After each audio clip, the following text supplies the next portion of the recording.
নমস্কার, বাংলা স্ফেয়ারে আপনাদের সকলকে স্বাগত জানাচ্ছি। গতকাল আমি একটু ডুব মেরেছিলাম এই জন্যে যে গতকাল আমাকে পানিহাটিতে যেতে হয়েছিল সুভাষ চক্রবর্তীর প্রয়াণ দিবসে একটা অনুষ্ঠানে যোগ দিতে। আমাকে অনুরোধ করেছিলেন সুভাষবাবুর স্ত্রী রমলা চক্রবর্তী। সেই অনুরোধ আমি প্রত্যাখ্যান করতে পারিনি। গতকালের অনুষ্ঠানের পরে আমার আরও একজন চরিত্রের কথা মনে পড়ছে, তার নাম সৈফুদ্দিন চৌধুরী।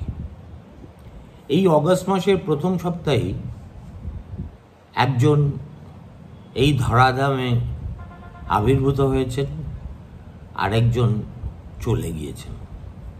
1 আগস্ট জন্মদিন ছিল সফিদার, আর 3রা আগস্ট ছিল সুভাষ চক্রবর্তীর প্রয়াণ দিবস। বাংলার রাজনীতির একটা খুব ক্রান্তিকালে এমন একটা সম্ভাবনা তৈরি হয়েছিল যে হয়তো সৈফুদ্দিন চৌধুরী, সুভাষ চক্রবর্তী, মানব মুখোপাধ্যায় এবং আরও সমীর পুততুণ্ড সহ আরও বেশ কয়েকজন সিপিআইএমের নেতা দল ছেড়ে বেরিয়ে এসে একটা নতুন দল গঠন করবেন এবং তার ফলে বাংলার রাজনীতির পরিচিত মানচিত্রটা অনেকটাই বদলে যাবে। আমাকে এ কথা অনেক আগে ডেকে বলেছিলেন স্বয়ং সুভাষবাবু। একটা হোটেলে ঘরে হঠাৎ আমার কাছে ফোন আসে যে একটু তুমি আসতে পারবা? আমি বললাম কোথায় যেতে হবে? তো উনি একটি পিয়ারলেস ইনের 9ম তলার একটা ঘরের নাম্বার দিয়ে বললেন যে যদি তাড়াতাড়ি আসতে পারো তাহলে খুব ভালো হয়। আনন্দবাজার অফিস থেকে পিয়ারলেস ইন খুব একটা দূরের ব্যাপার ছিল না। গটগট করে হেঁটেই পৌঁছে গেলাম, তার ঘরে গেলাম।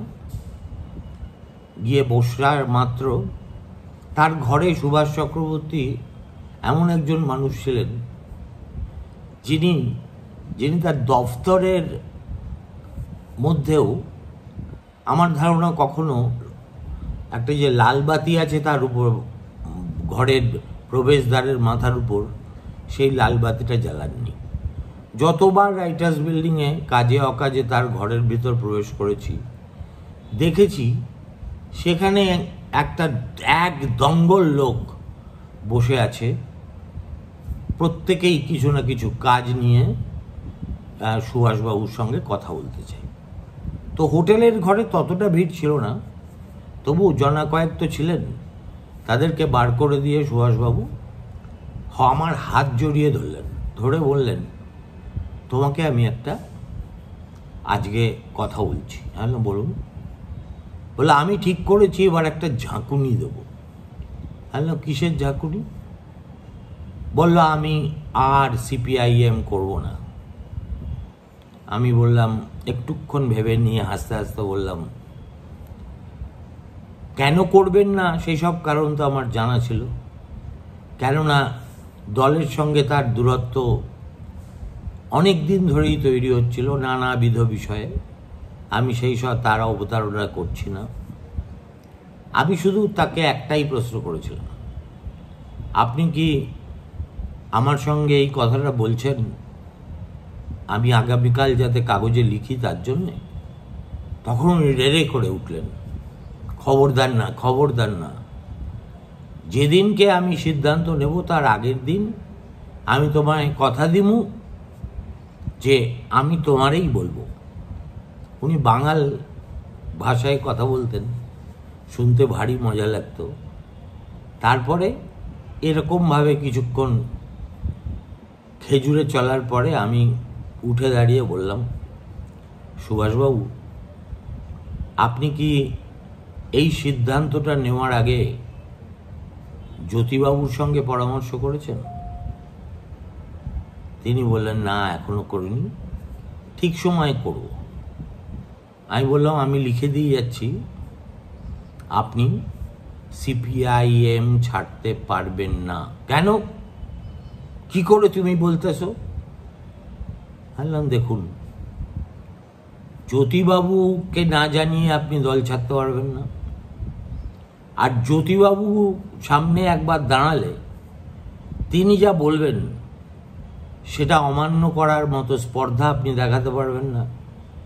অতএব অনর্থক কেন এইসব বিপ্লব করছেন? আমাকেই বা SOS দিয়ে ডেকে আনলেন, আমার মাথাতেই ঢুকছে না। তখন পর্যন্ত তিনি একেবারে বিক্ষোভের আগুনে একেবারে তপ্ত কড়াইয়ের মতো হয়ে আছে। আমি যা বলেছিলাম শেষ পর্যন্ত ঠিক তাই হয়েছিল। সুভাষ চক্রবর্তী, সাইফুদ্দিন চৌধুরী ইত্যাদিদের সঙ্গে বেশ কয়েক দফা আলোচনা করেছিলেন গোপনে, কিন্তু আমার জানার ইচ্ছে ছিল যে তিনি কি দল ভেঙে বেরিয়ে আসার কথা সত্যিই বলেছিলেন। আপনারা যদি ইউটিউব খুলে দেখেন, দেখবেন সেখানে আমার একটা বহু পুরনো ইন্টারভিউ আছে সাইফুদ্দিন চৌধুরীর সঙ্গে।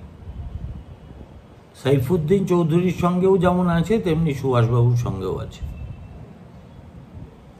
সাইফুদ্দিন চৌধুরী পরিষ্কার আমাকে বলেছিলেন যে না, সুভাষদা দল ভাঙার কথা বলেননি, কিন্তু একটা নতুন কিছু যে করার খুব প্রয়োজন হয়ে পড়েছে সে কথা বারবার বলেছেন, এবং সেটা বলার অর্থ নতুন কিছু করার দরকার আছে, এ কথা বলার অর্থ আর কি হতে পারে। কিন্তু তবু তিনি কিন্তু মুখ ফুটে বলেননি যে তোমরা এগিয়ে যাও, আমি তোমাদের সঙ্গে আছি। আর জ্যোতিবাবুর কাছে গিয়ে তিনি এমন ভৎসনা খেয়েছিলেন যে তারপরে আর ওই সব কথা তার মুখে আমি শুনিনি। এই দুজনের কথা আজকে মনে পড়লো কেন? একটা অনুষঙ্গ তো এই সপ্তাহে একজনের জন্মদিন, একজনের মৃত্যুদিন, সেটা আরেকটা গতকালই সবে সুভাষ চক্রবর্তীর স্মরণসভা থেকে এলাম। আমার নিজের অ্যাসেসমেন্টে সিপিআইএম পার্টির এই দুজন মানুষ সের মধ্যে অনেক মিল ছিল। এরা দুজনেই ছিলেন ইনহেরেন্টলি রেবেল। একজন দল ছাড়তে বাধ্য হয়েছিলেন, অন্যজন ছাড়বো ছাড়বো ছাড়বো ছাড়বো করে শেষ পর্যন্ত থেকে গিয়েছিলেন। থেকে যাওয়ার কারণে তার অন্তরের অন্তঃস্থলে কি যন্ত্রণা ছিল সেটা আমি খুব ভালো করে কাছ থেকে দেখেছি, জেনেছি। এ নিয়ে তার সঙ্গে আমার বিস্তর আলাপ আলোচনা হয়েছে। আর সুভাষ চক্রবর্তী, সাইফুদ্দিন চৌধুরীর যন্ত্রণাটা ছিল যে চোখের সামনে যে বাস্তবতাটা ভারতীয় রাজনীতিতে দৃশ্যমান হচ্ছে, সিপিআইএম দল হিসেবে তাকে কিছুতেই স্বীকার করতে পারছে না। অন্ধ কংগ্রেস বিরোধিতায় এমনভাবে তাদের দৃষ্টিশক্তি আচ্ছন্ন হয়ে আছে যে বিজেপির উত্থান ও বিজেপির উত্থান হলে তার বিপদ কোথায় সে সম্পর্কে তার দলের নেতাদের কোনো কুচপরোয়াই নেই। সেদিক থেকে যদি দেখি, অনেকে বলে থাকেন যে সাইফুদ্দিন চৌধুরী সেদিনকে যা বলেছিলেন আজকে সিপিআইএম সহ বাকি বামপন্থী দলগুলো তো সেটাই করছে। অর্থাৎ কংগ্রেস সম্পর্কে ছুঁতমার্গ ত্যাগ করে কংগ্রেসের সঙ্গেই জোট বেঁধে এখন তারা বাংলায় ভোট লড়েছে, দিল্লিতে ইন্ডিয়া জোটে পার্টিসিপেট করছে। তাহলে কি সাইফুদ্দিন চৌধুরীকে আবার নতুন করে সিপিআইএম এ রিহ্যাবিলিটেট করা উচিত নয়? দেখুন, সিপিআইএম এ আমি দেখেছি একবার যিনি দল ছাড়েন তাকে কমিউনিস্টদের, এটা বিশ্বজুড়ে সর্বত্রই একটা রীতি, then you give the dog a bad name. যতক্ষণ দলে থাকেন তখন একরকম, যে মুহূর্তে দল থেকে চলে যান অমনি তার নামে অকথা, কুকথা, অসত্য, অর্ধসত্য এইসব প্রচার করে সেই মানুষটার ভাবমূর্তিকে কলুষিত করার চেষ্টা করেন। এতৎ সত্ত্বেও সাইফুদ্দিন চৌধুরী ওয়াজ এ জেন্টলম্যান পলিটিশিয়ান। যেদিন তিনি মারা গেলেন সেদিনকে কিন্তু ওই স্যালুট মেরে শেষ নমস্কার, যেটা কমিউনিস্টরা কেন করে আমি জানি না, সেটা করতে বৃন্দা কারাত এসেছিলেন, যিনি ধরেই নিচ্ছি কেন্দ্রীয় কমিটিতে বা দলের অন্যান্য মঞ্চে বা প্রকাশ কারাতের সহধর্মিণী হিসেবে সাইফুদ্দিনের দল থেকে প্রায় যাতে সে বেরিয়ে যায় এই বাধ্যবাধকতার একটা তৈরি করার কাজে তারও অবদান কম ছিল না। কিন্তু আমার মনে হয় যে এই যে আজকে সিপিআইএম দলের বিপন্নতা, একটার পর একটা নির্বাচনে তারা হারছে শুধু নয়, গোহারান হারছে। দেখুন, একটা কমিউনিস্ট পার্টি, পৃথিবীর ইতিহাস বলে একটা কমিউনিস্ট পার্টি যখন শাসন ক্ষমতা থেকে চলে যায় তখন সেটা ভেঙে টুকরো টুকরো হয়ে যায়, তার আর কোনো ভবিষ্যৎ থাকে না। কিন্তু সেই সব কমিউনিস্ট পার্টি হচ্ছে একটা টোটালিটেরিয়ান রেজিমের নেতা হয়ে বসে থাকে যারা, যেমন CPSU, Communist Party of Soviet Union, ভেঙে চুরমার হয়ে গেছে। এই রকম পূর্ব ইউরোপ জুড়ে এবং আরও অনেক দেশে কমিউনিস্টরা এখন তাদের এই যে বাস্তবতা, পৃথিবীর পরিবর্তনশীল বাস্তবতা, সেই বাস্তবতার সঙ্গে খাপ খাইয়ে নিয়ে কেউ অধিকাংশই তারা নিজেদের আত্মপরিচয়টা অবলীলায় বদলে দিয়েছে। কমিউনিস্ট পার্টি বলে এখনো দল যে রাশিয়াতে নেই তা নয়, কিন্তু ওই কমিউনিস্ট পার্টিতে বাতি দেওয়ার লোকও খুঁজে পাবেন না। তারা বহু কমিউনিস্ট পূর্ব ইউরোপে বিশেষ করে তারা সবাই সোশ্যাল ডেমোক্রেসিকে একমাত্র পথ বলে স্বীকার করেছে। এই একটা জায়গাতেই সুভাষ চক্রবর্তী আর সাইফুদ্দিন চৌধুরীর আশ্চর্যজনক মিল। এরা দুজনেই তাদের সিপিআইএম নামক অচলায়তনে পরিবর্তনের বাধ্যবাধকতার যে ঝোড়ো হাওয়া, সেটাকে রুখে যে কোনো লাভ হচ্ছে না, এর ফলে দল ক্ষতিগ্রস্ত হচ্ছে, এই কথাটাই বারে বারে দলের ভিতরে বলার, বোঝানোর চেষ্টা করেছিলেন। কিন্তু শেষ পর্যন্ত দুজনেই শূন্য হাতে তাদেরকে ফিরতে হয়েছিল। সুভাষ চক্রবর্তীকে তো আমি মনে করি সিপিআইএম খুব অন্যায়ভাবে তার যা প্রাপ্য তার থেকে আগাগোড়া বঞ্চিত করেছিল। ওই একটা ক্রীড়া আর ট্রান্সপোর্ট ডিপার্টমেন্টের বাইরে দ্বিতীয় কোনো গুরুত্বপূর্ণ দপ্তরে সুভাষবাবুর জায়গা হয়নি গোটা বামফ্রন্ট জমানায়, এবং দলীয় সংগঠনের অন্দরে তিনি রাজ্য কমিটির সম্পাদক মণ্ডলীর সদস্য হয়েছিলেন, কেন্দ্রীয় কমিটির সদস্য হতে পেরেছিলেন কিনা আমি বলতে পারব না। কিন্তু সুভাষ চক্রবর্তী কে ছিলেন সেটা জীবিতাবস্থায় তার কমরেডদের কাছে প্রতীয়মান হয়নি।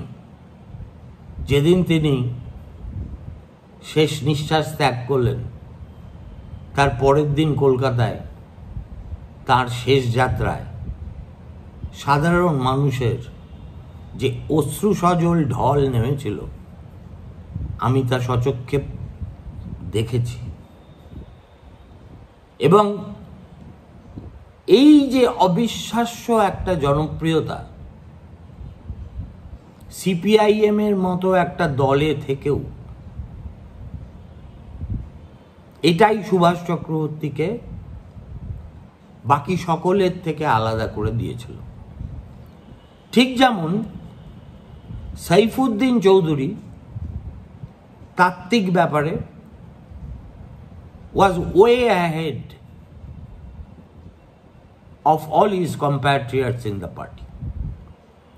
সাইফুদ্দিন চৌধুরীর সঙ্গে কংগ্রেসের তো বিশেষ মৈত্রীর কোনো জায়গা ছিল না।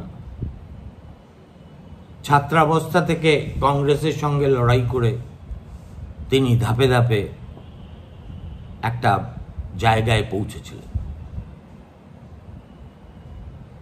সাইফুদ্দিনের যে ইন্টেলেকচুয়াল হেফট ছিল, সুভাষ চক্রবর্তীর সেটা ছিল না।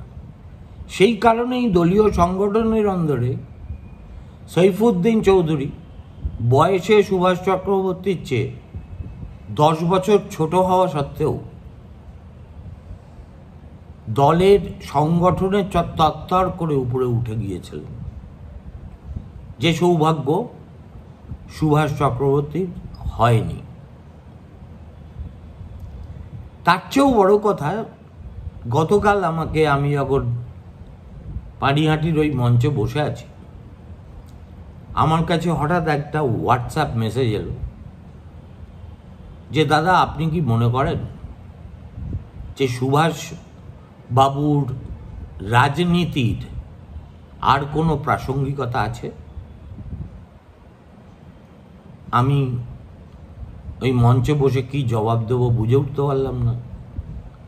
তারপরে ভদ্রলোক আবার আমাকে মেসেজ করে বললেন, আমি এক্সিট গেটে অপেক্ষা করছি আপনার জন্য, আপনি যখন বেরোবেন দয়া করে আমার এই প্রশ্নের উত্তরটি দিয়ে যাবেন। আমি আর ভিড়ের মধ্যে আলাদা করে তাকে চিহ্নিত করে কোনো উত্তর দিতে পারিনি, কিন্তু আমার মনে হয়েছে যে আজকে বামেদের যে চরমতম দুর্দশা, সেই দুর্দশার গোড়ার সংকটটা হলো তাদের আদর্শগত একগুঁয়েমি এবং পরিবর্তনকে সাদর অভ্যর্থনা জানিয়ে মেনে নিতে অপারগতা। দেখুন, এই সুভাষদা আমাকে প্রায়ই বলতেন, 12 মাস 30 দিন শুধু ভোট করব, ভোট ছাড়া আর কিছুই করব না, অথচ মুখে বলবো সংসদীয় গণতন্ত্রে বিশ্বাস করি না, সর্বহারার একনায়কতন্ত্র কায়েম করাই আমাদের লক্ষ্য। এর চেয়ে বড় ভণ্ডামি আর কি হতে পারে বলো? এর চাইতে হক কথাই বা আর কি হতে পারে? আমি আনন্দবাজারে থাকাকালীন অনেক সময় নিজের কলামে লিখেছি, আবার সিপিআইএম নেতৃত্বের সঙ্গে দেখা হলে যখন ঘরোয়া আড্ডা হয়েছে জিজ্ঞেস করেছি যে দেখুন, আপনারা দলের নামটা বদলাচ্ছেন না কেন? Communist Party of India Marxist, এই নামটা যতক্ষণ না আপনারা বদলাবেন ততক্ষণ পর্যন্ত আপনাদের স্বীকৃতির বহর সমাজের মধ্যে যথেষ্ট ব্যাপক হবে না। তা আমাকে বুর্জোয়া কাগজের বোকা বোকা প্রতিনিধি ঠাউরে অনিলদা প্যাঁক দিতেন। বুদ্ধবাবু ঠিক প্যাঁক দেওয়ার মানুষ ছিলেন না। তিনি বলতেন, কি যে বলেন, সেটা কি সম্ভব? আমি আজও বুঝতে পারছি না যে 2011 সালে যে দলটা ক্ষমতাচ্যুত হলো আর তার 5 বছর আগে 235টি আসনে রাজ্য বিধানসভায় জিতেছিল, 2011, 2014, 2016, 2019, 2021, 2024 বিধানসভা এবং লোকসভা মিলিয়ে নির্বাচন তো কম হলো না। মানুষের ক্রোধ, ক্ষোভ এত সময় ধরে স্থায়ী হয় না, হতে পারে না। কেননা যে ভারতবাসী 1977 সালে ইন্দিরা গান্ধীকে সবক শিখিয়ে দিয়েছিল, 1980 সালে সেই ভারতবাসী আবার তাকে 300-র বেশি আসন দিয়ে কিন্তু ক্ষমতায় ফিরিয়েছিল। সুতরাং সিপিএম জমানার এক্সেসের কারণে মানুষের মনে এখনো সেই ভীতি আছে, এই তত্ত্বে আমি ততটা বিশ্বাস করি না। যতটা আমার মনে হয় যে এই বিপর্যয় থেকে শিক্ষা নিয়ে সিপিআইএম এর উচিত ছিল নতুন কলেবরে, নতুন নেতৃত্বের হাতে, এবং যেটা ভারতবর্ষের রাজনীতির পক্ষে উপযোগী এবং কম্প্যাটেবল, সেই রকম একটা আদর্শ সামনে রেখে এগিয়ে যাওয়া। তার মানে the party will have to undergo a complete makeover or metamorphosis. যতদিন পর্যন্ত না সেটা হবে, যতদিন পর্যন্ত ওই দলের যে স্ট্রাকচার, যেটা 1917 সালে রেলিভেন্ট ছিল, সেটাকে আজও রেলিভেন্ট মনে করা হবে, যতদিন পর্যন্ত বৃদ্ধতন্ত্র নেতৃত্বের রাশ নিজেদের হাত থেকে ছাড়বে না, নতুন কথা বলতে পারবে না, ততদিন সিপিএমের ভবিষ্যৎ অন্ধকার। অবশ্যই এ নিয়ে গভীরে গবেষণা করা উচিত। আমার উপায় থাকলে আমি হয়তো করতাম, কেননা এখনো পর্যন্ত বাংলার রাজনীতির এই রিডলটা কোনো সন্তোষজনক উত্তর আমি নিজে পাইনি।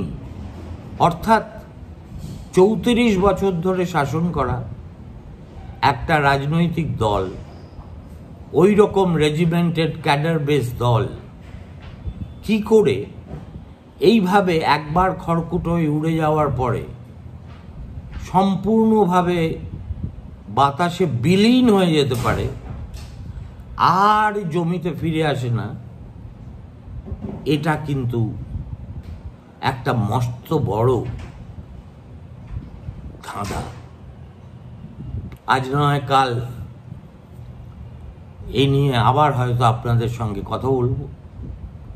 আজকে হঠাৎ একটু স্মৃতিমেদুর হয়ে এই দুজনের প্রসঙ্গ টানলাম। দেখুন, এমনই কাকতালীয় ব্যাপার, সুভাষ চক্রবর্তী মারা গিয়েছিলেন মাত্র 67 বছর বয়সে, আর সৈফুদ্দিন চৌধুরী 62 বছর বয়সে। আর দুজনেই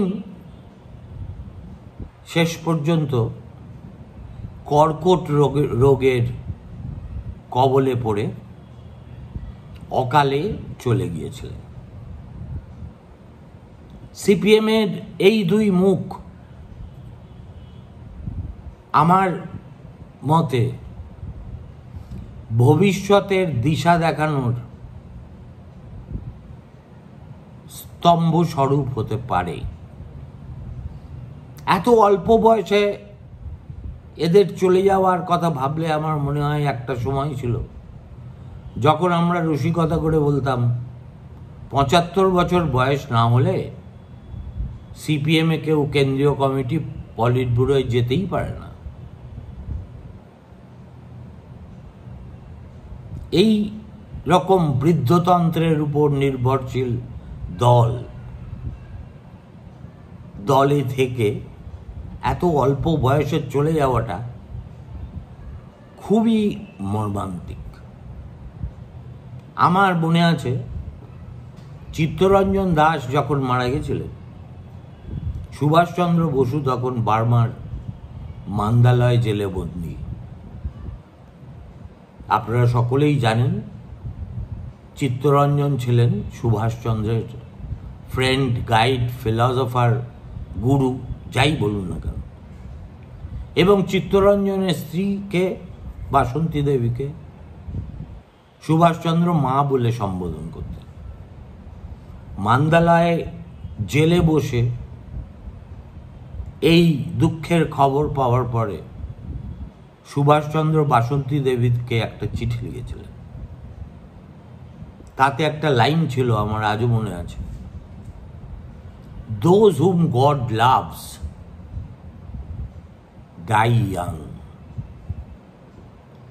সৈফুদ্দিন চৌধুরী ঈশ্বরে বিশ্বাস করেননি শেষ নিঃশ্বাস ত্যাগ করা পর্যন্ত। সুভাষবাবু একটু ভিন্ন পথের শরিক ছিলেন। শেষের দিকে বলতেন, আমি প্রথমে হিন্দু, তারপরে ব্রাহ্মণ, তারপরে কমিউনিস্ট। ভালো থাকবেন, নমস্কার।